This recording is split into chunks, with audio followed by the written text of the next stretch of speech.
बिस्मिल्लाहिर्रहमानिर्रहीम। अस्सलाम वालेकुम। ज़िंदगी की राहों में कभी कभी वो मोड़ आ जाते हैं जहां एतमाद टूटता है, इल्ज़ाम लगते हैं और फिर वही इल्ज़ाम माफ़ी और मोहब्बत की नई कहानी का सबब बन जाते हैं। ये कहानी एक ऐसे लड़के की है जो इज़्ज़त और ईमानदारी की कीमत पर अपनी ज़िंदगी बदलने वाला सबक सीखता है। मेरा नाम अजमल है और गुजरात के एक छोटे से गांव का रहने वाला हूँ। नौकरी की तलाश में मैं लाहौर आ गया था और कोई हुनर ना होने की वजह से सड़कों पर भटक रहा था कि मेरे एक दोस्त ने मुझ पर रहम खाया और मुझे गाड़ी चलाना सिखा दिया। इसी दोस्त की बदौलत मुझे एक बंगले में ड्राइवर की नौकरी मिल गई। घर में सिर्फ मालिक, मालकन और इनकी बेटी थी। जब मेरे दोस्त ने मेरी जिम्मेदारी ली तो मालिक ने मुझे अपनी बेटी सारा की गाड़ी पर ड्राइवर रख लिया। सारा एक बड़े कॉलेज में पढ़ती थी और मैं इसकी गाड़ी चलाया करता था। रोज़ सुबह इसे कॉलेज छोड़ता और शाम को वापस बंगला पहुंचाता। अक्सर वो शाम में अपने दोस्तों के यहाँ चली जाती तो मैं ही इसे लाने ले जाने का काम करता। एक गांव वाले होने की वजह से मैं इज़्ज़त के मामले में बहुत सख्त था। मैंने कभी निगाह उठाकर सारा की तरफ नहीं देखी थी। सारा बहुत खूबसूरत लड़की थी, लेकिन मैं हमेशा निगाहें झुकाकर इससे बात करता। मेरे लिए मालिक और मालकन काबिल एहतराम थे, जिन्होंने मुझे काम देकर मेरी मुश्किल आसान कर दी थी। मैं इन दोनों से बहुत अकीदत रखता था क्योंकि वो बहुत नेक थे। सारा रास्ते में मुझसे बातें करती और बहुत सारी बातें बताती, लेकिन मैं सिवाय सर हिलाने के कोई जवाब नहीं देता। वो बहुत ज़हीन थी और हर क्लास में अव्वल आती थी। सारा बिल्कुल सोने का नवाला लेकर पैदा हुई थी। मालिक इसकी हर बात फौरी पूरी कर देते। सारा ने नई गाड़ी की फरमाइश की तो मालिक ने फ़ौरन नई गाड़ी खरीद कर दे दी। सारा मुझसे कहने लगी कि देखो, मैंने तुम्हारे लिए नई गाड़ी ले ली है। इसकी बात सुनकर मैं मुस्कुरा दिया। वो अक्सर बातों बातों में मुझे छेड़ती और मेरे साथ फ्री होने की कोशिश करती, लेकिन मैं कभी अपनी हद से आगे नहीं बढ़ता। सारा जब भी ख़रीदारी पर जाती तो मेरे लिए भी कुछ न कुछ ज़रूर लेकर आती। सारा की कम उम्री में ही मंगनी हो गई थी और वो शादी के बाद अपनी खाला के घर जाने वाली थी। सारा अक्सर फ़ोन पर अपने दोस्तों से बातें करती, जिसमें इसके मंगेतर का नाम भी आता था, लेकिन मैं कभी इनकी बातें सुनने की कोशिश नहीं करता था। सर्दियों के दिन थे कि मालिक और मालकन को अचानक अमेरिका जाना पड़ा, क्योंकि मालिक के बड़े भाई जो अमेरिका में रहते थे, इनकी हालत बहुत नाजुक थी और वो अपने आखिरी वक्त में अपने भाई को देखना चाहते थे। सारा के इम्तहानात सर पर होने की वजह से मजबूरन वो अपनी इकलौती बेटी को घर पर छोड़ गए। मालिक ने जाते जाते मुझे जिम्मेदारी सौंपी कि मैं सारा को कॉलेज लाने ले जाने का काम पूरी ईमानदारी से करूं, क्योंकि मुझे मालिक के साथ 2 साल हो चुके थे। इसलिए वो मुझ पर बहुत भरोसा करते थे। मालिक को पता था कि मैंने कभी सारा की तरफ निगाह भर कर नहीं देखी।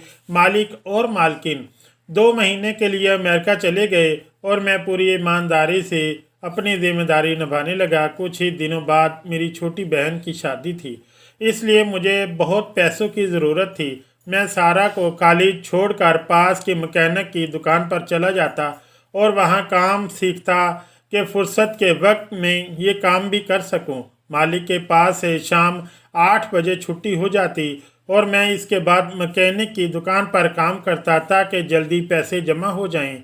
जितने दिन मालिक नहीं थे, मुझे काम से जल्दी छुट्टी मिलती, क्योंकि सारा ज़्यादातर घर पर ही रहती थी। देखते ही देखते 1 महीना गुजर गया और मालिक के बड़े भाई अपनी ज़िंदगी की बाजी हार गए। इसी रात मेरे पास सारा का फ़ोन आया कि इनकी तबीयत ठीक नहीं है और मुझे इनके पास आ जाना चाहिए, शायद डॉक्टर के पास जाना पड़े। सारा की बात सुनकर मैं परेशान हो गया। रात के इस पहर बंगले के अंदर जाना मुनासिब नहीं था, लेकिन बीमारी की हालत में मैं इसे अकेला नहीं छोड़ सकता था। वो अपने ताया की मौत के गम में थी। पूरी रात मैं इनके साथ रहा और इनका ख्याल रखता रहा। वो शदीद बुखार में तप रही थी और सारी रात गुनगुनी में रही। सुबह तक इसकी हालत बेहतर हुई तो मैं अपने क्वार्टर में चला आया। वक्त तेज़ी से गुजरता रहा और इस दिन के बाद सारा की तबीयत ठीक नहीं रहने लगी। वो बहुत खोई खोई सी रहने लगी। मुझे लगा शायद वो माँ बाप की जुदाई में परेशान है, लेकिन मुझे क्या पता था कि हकीकत क्या है।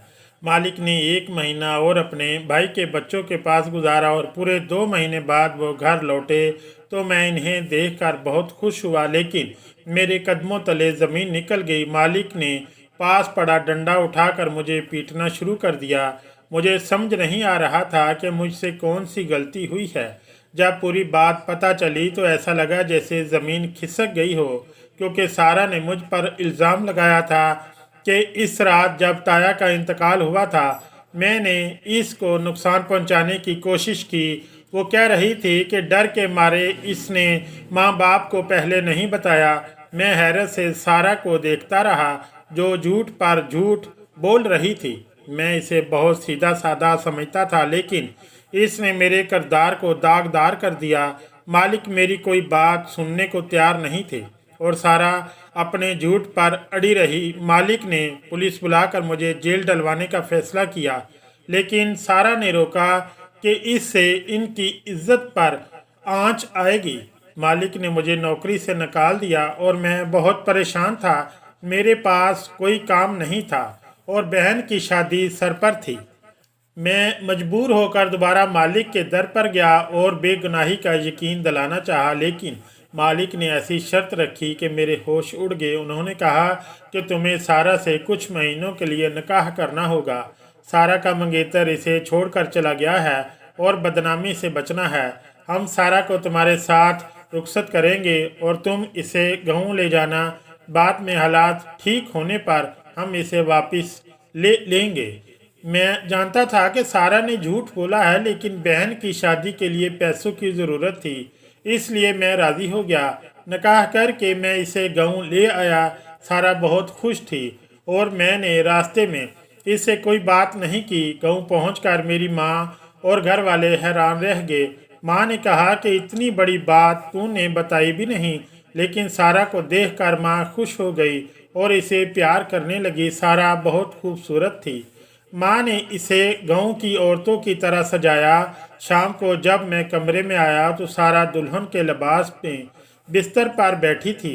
इसे देखकर मैं शशदर रह गया। पहली नज़र में मैंने दिल हार दिया, लेकिन मैं कैसे भूल सकता था कि इसने मुझे बदनाम किया। मैं बिस्तर पर बैठा तो वो खौफ से कांपने लगी। वो रोने लगी और मेरे कदमों में बैठ गई। वो कहने लगी कि जो इल्ज़ाम लगाया इसके लिए शर्मिंदा है, लेकिन मजबूरी में किया। मैंने गुस्से से कहा कि चाहे मजबूरी में ही क्यों न हो, मेरी इज्जत ख़त्म हो गई। मैं तुम्हें माफ़ नहीं कर सकता, लेकिन ज़्यादती नहीं करूँगा। तुम यहाँ रह सकती हो और जब तुम्हारा बच्चा हो जाए तो मैं तुम्हें घर छोड़ दूँगा। मैं कमरे से बाहर निकलने लगा तो सारा ने कहा कि मैंने कोई गुनाह नहीं किया। तुम्हारे मालिक तुमसे बहुत मोहब्बत करते हैं। सारा ने सारी हकीकत बताई कि मंगेतर जैन बहुत बिगड़ा हुआ था। माँ बाप अमेरिका गए थे तो जैन ने कई बार बदतमीज़ी की कोशिश की। एक रात नशे में घर आया और तशद्दुद करना चाहा, लेकिन मैंने खुद को बंद करके बचा लिया। इसी खौफ से बुखार हुआ और मैंने तुम्हें रात भर कमरे में बिठाए रखा क्योंकि तुम पर भरोसा था। माँ बाप लौटे तो मैंने सब बताया। अब्बा ने जैन की माँ से बात की, लेकिन उन्होंने कहा कि बच्चे हैं, गलतियाँ होती हैं। अब्बा को एहसास हुआ कि रिश्ता गलत है। रिश्ता तोड़ने पर जैन ने धमकियाँ दी। अब्बा ने तुम्हें देखा और तुम्हारी नेकी पर भरोसा किया। उन्होंने झूठा इल्ज़ाम लगाकर तुम्हें निकाला ताकि पैसों की ज़रूरत में तुम वापस आओ और शादी की शर्त मान लो। अब्बा ने मुझे गाँव भेजा ताकि जैन नुकसान ना पहुँचाए। अब्बा जानते थे कि तुम मुझे कबूल कर लोगे। मैं पाक दामन हूँ और तुम्हारे साथ दिल से निकाह किया है। मुझे और मेरे अब्बा को माफ़ कर दो। सारा रो रही थी और मुझे बाप बेटी की मजबूरी दिखी। मैंने इसे माफ़ कर दिया। मेरी माँ ने बहन की शादी के साथ मेरी भी रस्मों का आगाज़ किया। सारा के माँ बाप भी गाँव आ गए और शादी में शरीक हुए। नवाब साहिब ने हाथ जोड़कर माफ़ी मांगी, लेकिन मैंने पहले ही माफ़ कर दिया था। मुझे समझ आ गया کہ بچوں کی شادی بڑے ہونے پر کرنی چاہیے کیونکہ بڑے ہو کر ان کا دل کہیں اور لگ سکتا ہے۔ یہ کہانی بتاتی ہے کہ زندگی میں غلط فہمیاں اور جھوٹ بھی کبھی محبت اور اعتماد کی بنیاد بن سکتے ہیں۔ عزت، ایمانداری اور معافی کے جذبات انسان کو نئی راہ دکھاتے ہیں۔ آج اجمل اور سارا خوش ہیں کیونکہ ان کی کہانی میں آخر کار سچ جیت گیا اور دل مل گئے۔ زندگی کا سبق یہ ہے کہ صبر اور نیکی کبھی رائیگاں نہیں جاتی۔